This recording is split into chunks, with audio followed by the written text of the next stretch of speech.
So that's not quite true. The Triple Crown has already started, and I will tell you about it. So I am Kyle Pickard, exactly like Captain Pickard from Star Trek, and I will tell you exactly what we're about the Triple Crown today. The Triple Crown is a set of 3 races, and we have the Kentucky Derby, the Preakness, and the Belmont Stakes, and it is run every year, and it was created to find a super horse. Back when it was much bigger of a culture.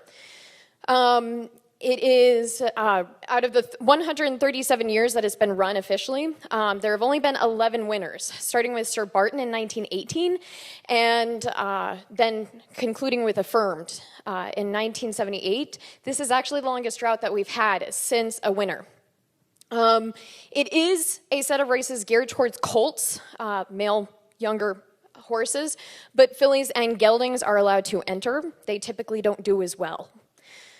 Now, we have the Kentucky Derby, which is the most well-known of the 3. It is the first of the 3. And it is considered to be the greatest 2 minutes in sports, and it is the longest consistently run sporting event within the U.S. It is run the first Saturday in May, which in this case was Cinco de Mayo. It has already been run. It is run at Churchill Downs in Louisville, Kentucky. And it is run beneath the Twin Spires, a very famous landmark within the racing community. It also awards a blanket of roses at the very end, which is why it's called the Race for the Roses. It has 554 roses in it, arranged by the great florist of Safeway. And it arrives via an armored car escort. So it is 1.25 miles long, which it equates to about 2 kilometers.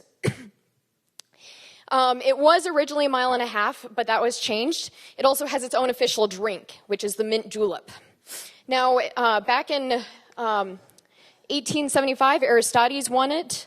The most recent winner of Cinco de Mayo was I'll Have Another, very popular horse.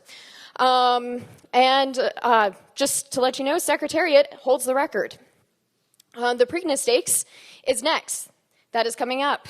It is the middle jewel of it. And it is the 3rd Saturday in May because it is 2 weeks after the Kentucky Derby. It is run in Baltimore, Maryland at Pimlico Racetrack. It was started in, that's supposed to say 1873. I changed it.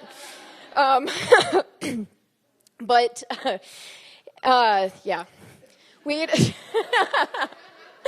It is called the Run for the Black-Eyed Susans, owing to the fact that they are supposedly awarded a blanket of Black-Eyed Susans. Problem is, these don't bloom for another 2 months.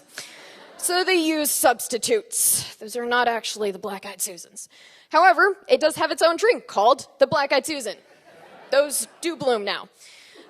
And it is also the shortest of all 3 at 1 mile and 3/16. Survivor was the first, and Shackelford won it last year in 2011. And Secretariat also holds the record, but for once, he is tied with 3 other horses. That hasn't happened yet. Now, finally, we have the Belmont Stakes. This is the last, and it is called the Test of Champions, owing to the fact that it is the longest of all 3. Yes, that was a longer slide. So it is actually the oldest race, but it was not run in 1911 and 1912 owing to a gambling ban in New York, because it is run in New York. And so, of course, when there's no gambling, there's not a lot of money to be made on that, not as much.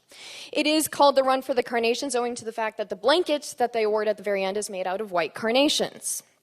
They also are given a trophy from Tiffany and Company. It is run at Belmont Park, hence the Belmont Stakes. And this is, again, as I said, in Elmont, New York. They also originally had their own drink called the White Carnation, but no one liked it. So they changed it to the New York Breeze. No one likes that one either. The first winner of this was actually a filly, which is really cool. Ruler on Ice won it last year. And Secretariat also, big surprise, holds the record for this one. So now, I have a question for you, and that is, what are you all going to be doing on Saturday? Because the Preakness is on this Saturday. Very good.